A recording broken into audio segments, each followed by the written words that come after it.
Magandang gabi sa lahat ng ating mga tagapanood. Dito po tayo. Pakita natin yung kagandahan ng um, mga tourist spot dito sa Malaysia. Isa na nga itong madalas na pinupuntahan ng mga turista dito, yung KLCC Tower. At meron silang fountain na napakaganda. Sobrang ganda, lalo na sa gabi.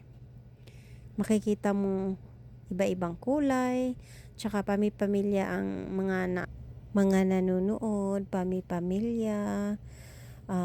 Talaga namang masaya sila. Nakikita yung fountain na parang sumasaya, umaayon din sa musika.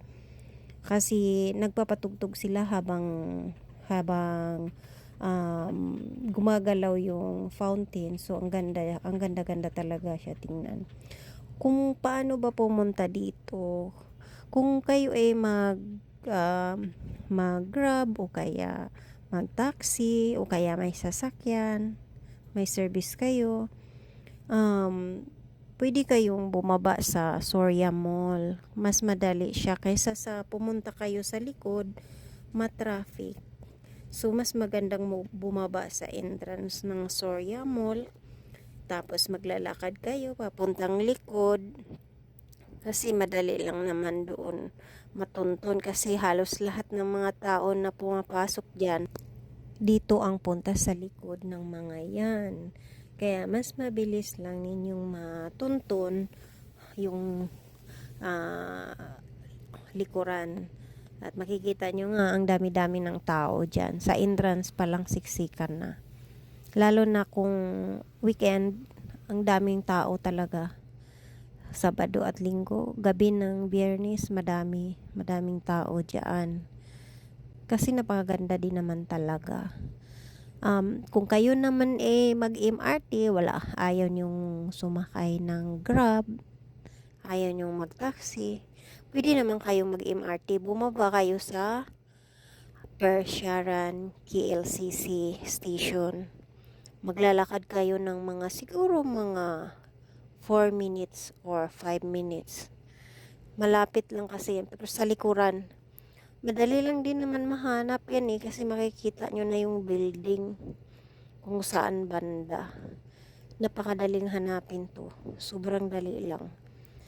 Tapos, pagdating nyo sa entrance, pagkapasok ninyo, makikita ninyo may mga nakalagay na sign kung saan banda, which way yung papuntang dun sa may fountain sa Twin Tower. Makikita nyo kung saan banda. O kaya naman mas madali, itanong nyo sa mga guard. May makikita kayong mga guard nakatayo. Pwede naman kayong magtanong. Mahirap nga lang magtanong kasi hindi sila marunong mag-English. Pero maiintindihan nila kung pag tinanong mo yung Twin Tower, alam nila kung saan banda. Ituturo kung saan ang daan papunta sa likuran. So, yun, choice niyo yun kung paano. Pero, napakadaling hanapin lang talaga niyan. Tapos, pagka maraming pupuntahan dyan sa loob, mayroon din dyan aquaria. Kung marami kayong time, may aquaria din dyan sa loob ng Soria Mall sa may dyan din sa KLCC. Siya, yung aquarium, di ako nagkakamali, yung entrance fee dyan is RM75 kung hindi ako nagkakamali, o baka nagbago na. Basta ganun, maganda din. At kung kayo naman sobra pang maraming time, may daan din dyan papunta dun sa kabila. Pwede kayong dumiretso sa may Bukit Bintang. Pagkatapos ninyo dyan sa KLCC, pwede kayong gumala sa Bukit Bintang.